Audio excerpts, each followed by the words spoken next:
How y'all doing? Good. My name's Rob. Important letter to me.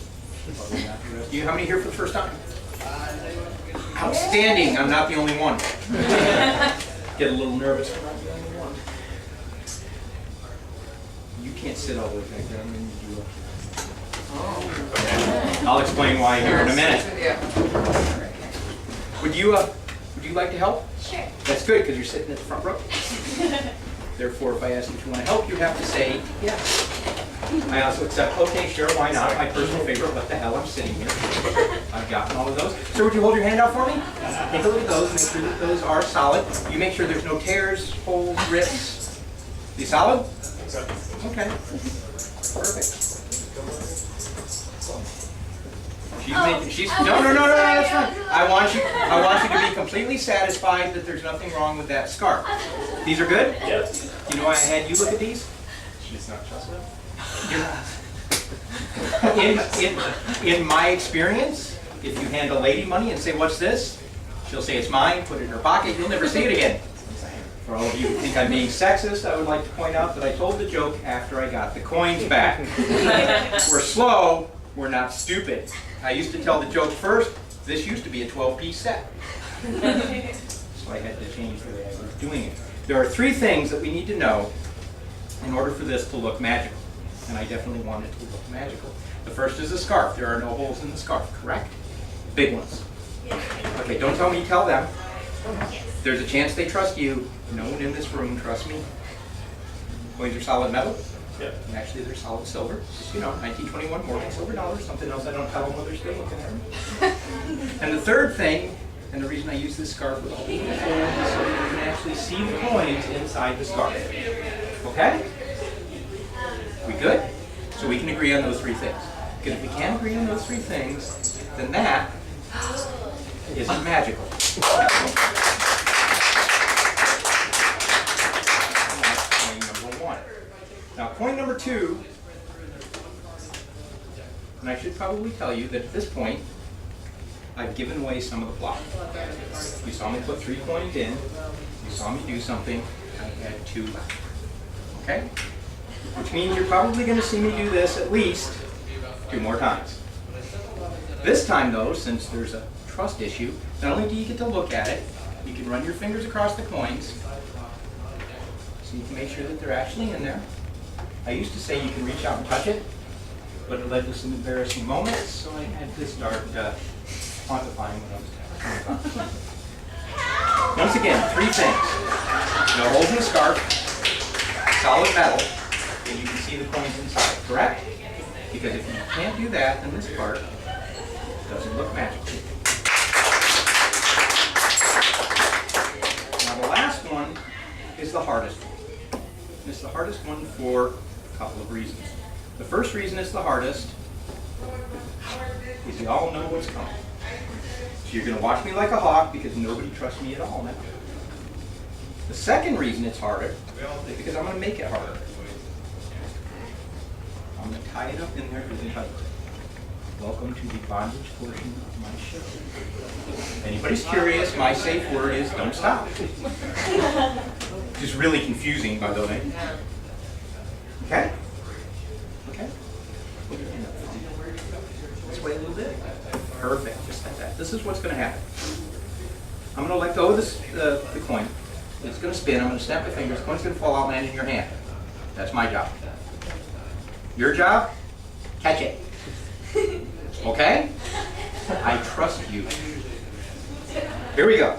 1, 2, 3. I trust you. The coin doesn't share my optimism. That's all right. Keep your hand just like that. I have a plan B. Slide that in just like that. Put your hand over there. Over the top. Relax your fingers a little bit. That's perfect. What I'm going to do. Why are you laughing? I haven't made the joke yet. What I'm going to do is I'm going to pull out the stuff. Your job is to relax and let it happen. Okay? It might feel a little weird. They say it does the first time. So relax your fingers. Do not open your hand. You ready? 1, 2, 3. That's coin number 3.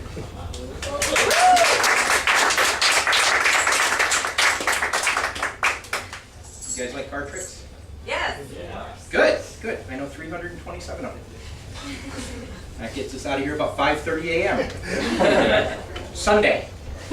Sunday? That's good. Would you like to help? Sure. One of the right answers. Hold up one finger for me, please. Thank you for choosing that one. Hey, I drove here on LA freeways. That's not the one that was waving out the car window. Told that to a lady here one night. She said, that's why I'm holding up this one. The other one is tired. Fair enough. Would you touch the back of the card for me, please? That one right there. Are you sure? Okay. This isn't one of those where I don't get to see your card, because here in a minute it's not going to matter and you're going to know why. That one is black, that one is red. Pick up either one you would like, take the cap off and write your name across the front of the card. Kelly. Can I call you Kelly? I'll need your number, area code first. It's never worked. Most embarrassing moment of my life. I said that to a lady, she looked me right in the face. Big smile, twinkle in her eye, and said, that's the smoothest line I've ever heard. Yes! Still didn't get her number. Oh, you want help? Hold up one finger for me. I don't always get that one the second time. Okay, touch the back of the card. That one right there, go ahead and take it out. Face up on the table, because I'm going to have you write your name on it too. Ooh, this is a great contrast. The 5 of hearts, the 5 of diamonds. Once again, black and red, pick up either one you would like, and write your name across the front. Sure. I don't do the joke twice, it makes me sound desperate. I might be desperate, I might sound desperate. Okay. Kelly's card, 5 of diamonds. Remember that? This is the long and boring part of the show, where we cut it into the center and lose it. I'm going to do the same thing with Sharon's card, 5 of hearts. Can we remember that? Do I have any card players tonight? Yes, what do you play? Euchre. Euchre? I accept euchre. As few times as people raise their hand in this place when I ask that question, I currently accept Uno as a legitimate card game. Okay? Just so you know. But the reason I ask that is we're going to talk a little bit about marking cards. Okay? I've had Kelly and Sharon each mark a card. They wrote their name. They wrote them on the front. Card players, do not get upset if you mark the front of the cards. Because basically, they're already marked. If they weren't, you would know that's a 6, that's an ace, that's a 6, and that's a 7. However, when you mark the back of a card, it's considered cheating. Exactly. Now, there's no money on the table yet, so I don't mind cheating. So guess what we're going to do? We're going to cheat. Reach out and give the deck a squeeze. Perfect. What that does is through the principle of thermal transference, and I don't even know if that's a thing. But it sounds good. It sounds good. The heat from your fingertips will interact with the ink on the back of the card and slightly alter the hue of the back of one of these cards. It is subtle. It's hard to see, especially in this light. But we'll see if we can figure it out.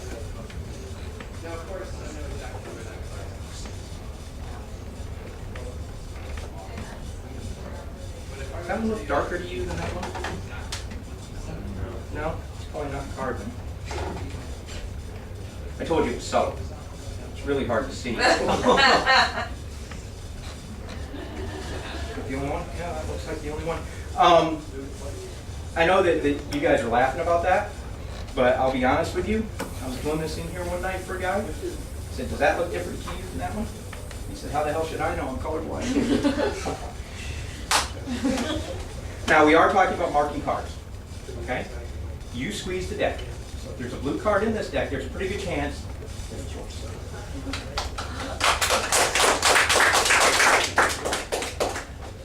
Hold your hand out. Put your hand on top of the card. If you don't trust me, you can put both hands. 98% of the time, both hands end up on. And if you're keeping track, the other 2% have a drink in their left hand. It's your turn.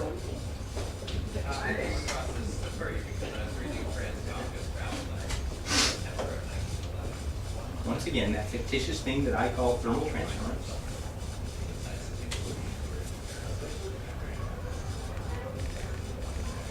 I don't see one. Did you see one? Do you remember what your card was? What was it? 5 of hearts. 5 of hearts. I asked that just to see if they're paying attention. Diamonds. 5 of diamonds. I asked that just to see if you're paying attention, because the truth is I've only got one card in here that says Kelly on it, and it is the 5 of diamonds, but it has a red back. Now at this point, people are looking at me like, what did you do wrong? I didn't. We're talking about marking cards. Marking 2 cards the same would defeat the purpose, because the whole premise of this is, so I can tell the cards apart. There's only one blue card. It's right there. Don't pick up the card, but pick up your hand. Just like that. Did you see that? People say yes. Yes, that's what you saw. You saw that. But you didn't see the markings change.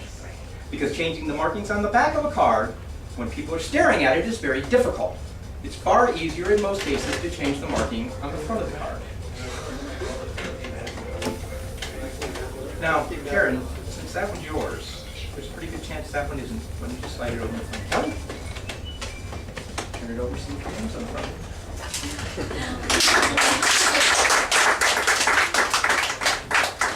Ladies, those are yours to keep. Take them home, put them under your pillow. When you wake up in the morning, they'll still be there. I'm not allowed to make house calls. You want to help? Yeah. Cool. I'm going to talk a little bit about prophecy. Go ahead and take one. Don't show it to me this time. Like I said, there's a prophecy involved. However, black, red, pick up either one you want and write your name on the front. I won't look. I'll look. Hi. How are you? Great. How are you? I'm here.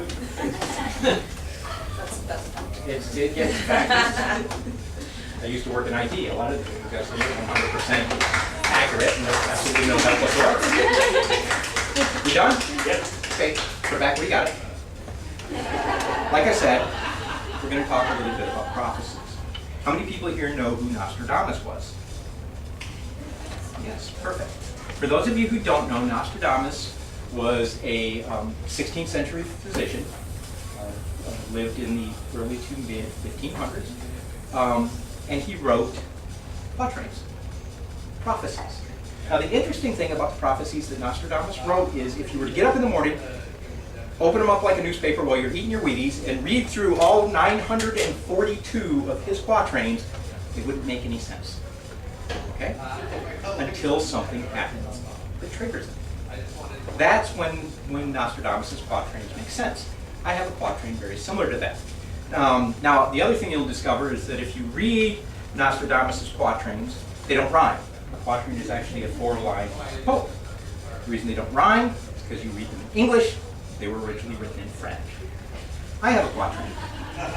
My quatrain doesn't rhyme either. But if you read it in French, it still doesn't rhyme. I don't speak French.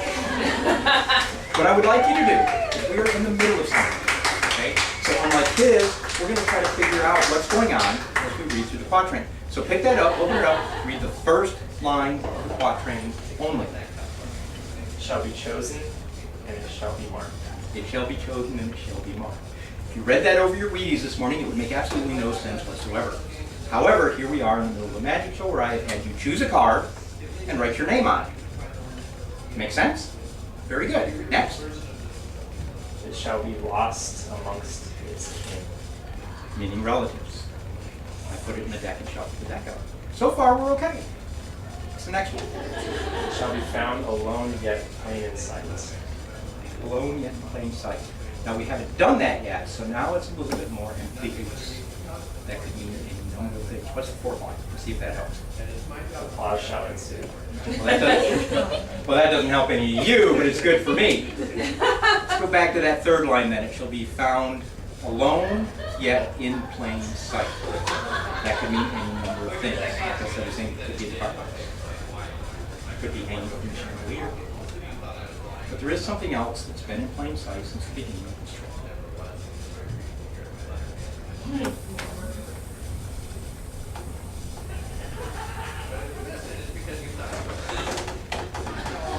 I'll do this part. Don't worry. Don't worry, we'll get to you in a minute. Everything's going to be fine. Why don't you pull it out and see if your name's on it.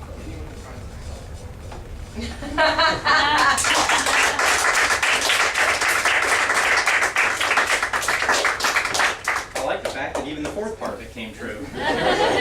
Nostradamus has nothing on me. You guys want to see something that has nothing to do with cards? Okay. Let's see. There you go. There it is. Everybody know what this is? Ooh. Close. Close. It's a coin purse. The other answers I get are retainer. I don't know where that one comes from. There. But this is a coin purse. I know it throws you off and you think it's only the top because this part's invisible. You can't see it. But it's there. You look skeptical. Of course it's there. If it wasn't there, I couldn't keep anything in it. I keep stuff in mine. Personally, I keep one of these. Cute as hell.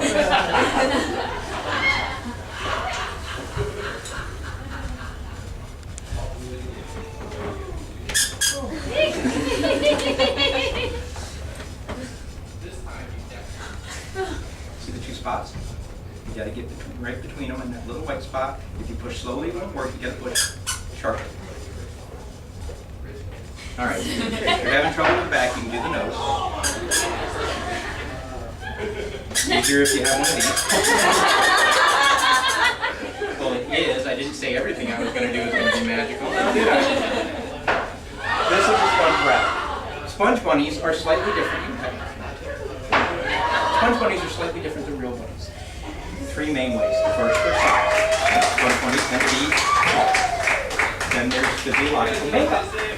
Sponge bunnies are made of sponge. Real bunnies are made out of soft fur, floppy ears, pink little noses, and little cottontails. The third way is in the reproductive system of a sponge bunny. If it needs to, in time of need, a sponge bunny can reproduce asexually. I know, really, what's the point?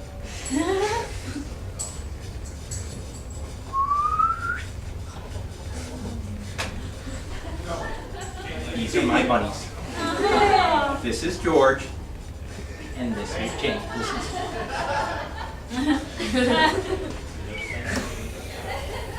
This is George.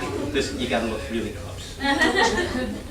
So if I put Jane in this hand and I put George in this hand and I wiggle my thumbs, they switch places. Yay!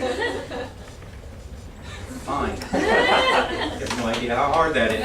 I'll do it this way. I'll put George in this hand, I'll put Jane in this hand, I'll wiggle my thumbs, they will switch places. Even more amazingly, I will wiggle the other way and they will switch back. Now, how about if I just wiggle this thumb? Then they switch places halfway.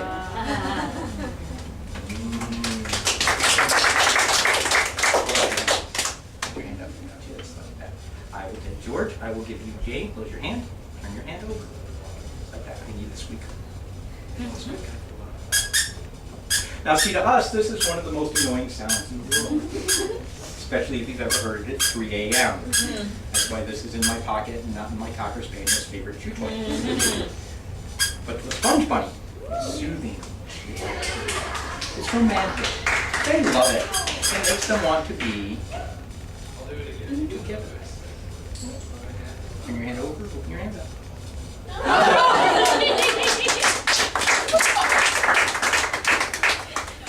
This time I'm going to give you Jane. Close your hand, turn your hand over.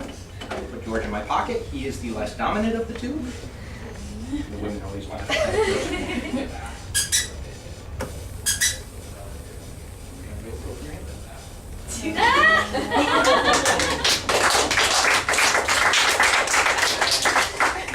One more time. Put your hand up. This time I'm going to give you George and Jane. Close your hand tight. Turn your hand over. Now, do not open your hand. Lift your hand up about this far. And do this. Slowly. Perfect. Keep going. They're not done yet. For the rest of the room, I will tell you what's going on. I have put two adult sponge bunnies in, what's your name? Michelle. In Michelle's hand.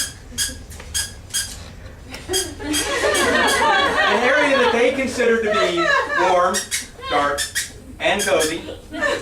I am providing romantic music. You are providing a gentle rocking motion. Try not to think too hard about it, it'll embarrass you. Move your hand over to about the center, turn your hand over, hold your hand up.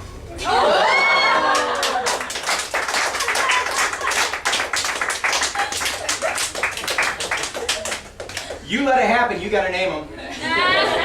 I'll make it easy on you. There's 7 of them, and we're just up the street from Disneyland. Ladies and gentlemen, my name is Rob Wasson. I hope you've enjoyed the time. Have a great night with the Magic